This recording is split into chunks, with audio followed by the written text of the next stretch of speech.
પાસે જે હત્યા બની હતી આખી ઘટનાની અંદર તપાસમાં શું બહાર આવ્યું અને કોની ગઈ તારીખ 11/7/2026ના રોજ પાદરા પોલીસ સ્ટેશનમાં જાણ થયેલ કે સાનમા ગામે ONGCના ગેટ પાસે કેનાલમાં એક અજાણી સ્ત્રીની લાશ પડી છે, જે અનુસંધાને પાદરા પોલીસ દ્વારા તપાસ કરવામાં આવતા ત્યાં સ્થળ ઉપર એક અજાણી સ્ત્રીની લાશ કેનાલમાં અર્ધ ડૂબેલી હાલતમાં મળે તો તે અંગે ગુનો દાખલ કરી અને આઈજીપી સાહેબ વડોદરા રેન્જ પોલીસ અધિક્ષક સાહેબ વડોદરા ગ્રામ્યના માર્ગદર્શન નીચે વડોદરા ગ્રામ્ય એસીબી એસઓજી, ત્યારબાદ પાદરા પોલીસ અને વડોદરા ગ્રામ્ય ડિવિઝનના ડીવાયએસપી કિરણબેન ઠાકુર વગેરેની ટીમ બનાવી અને સૌપ્રથમ તો મરણ જનાર અજાણી સ્ત્રીની ઓળખ પ્રસ્થાપિત કરવી જરૂરી હતી.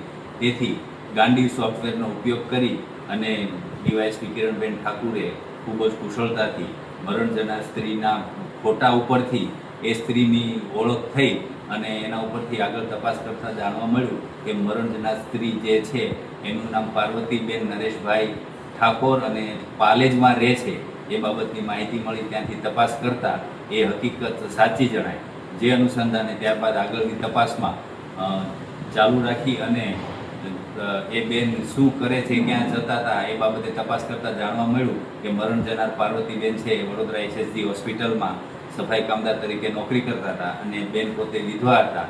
તેથી ત્યાં સફાઈ કામગીરી દરમિયાન SSGમાં સિક્યુરિટીમાં નોકરી કરતા મહેશભાઈ ગણપતસિંહ ચૌહાણ સાથે તેમનો પરિચય થયેલો અને બંને વચ્ચે પ્રેમ સંબંધ બંધાતા.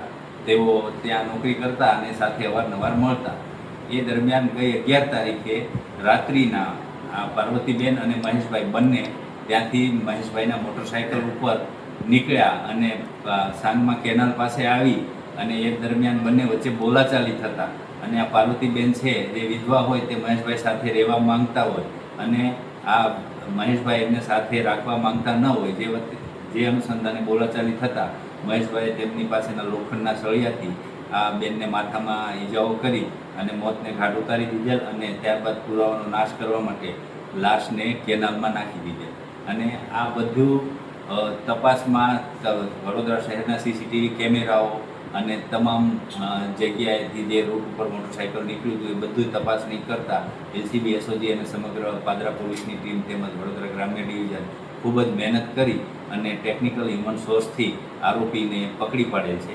હાલ તપાસ ચાલુ છે. શું અન્ય કોઈ આરોપીમાં સહભાગી હતા કે કેમ? હાલની તપાસ સુધી અન્ય કોઈ આરોપીઓ સહભાગી હોય એવું જણાતું નથી, પણ તપાસ ચાલુ છે. કેટલા સમયથી આ પ્રેમ સંબંધમાં હતા?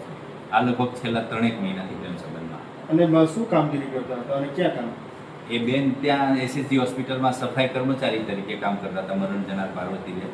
અને આ મહેશભાઈ ચૌહાણ છે એ SSG હોસ્પિટલમાં સિક્યુરિટી ગાર્ડ તરીકે. શું લોકો SSGમાં હતા, નોકરી કરતા હતા? પાદરા કેનાલ કેવી રીતે અને કયા કારણસર પાદરા કેનાલ સુધી આવ્યા? મહેશભાઈનું ગામ છે એ પાદરા તાલુકાનું ગામ છે, આરોપી જે મહેશ છે એમનું. અને ત્યાંથી SSG હોસ્પિટલમાંથી મહેશ એમના મોટરસાઇકલ ઉપર આ પાર્વતીબેનને બેસાડી અને બંને સાંજમાં સુધી આવ્યા. Okay, thank you.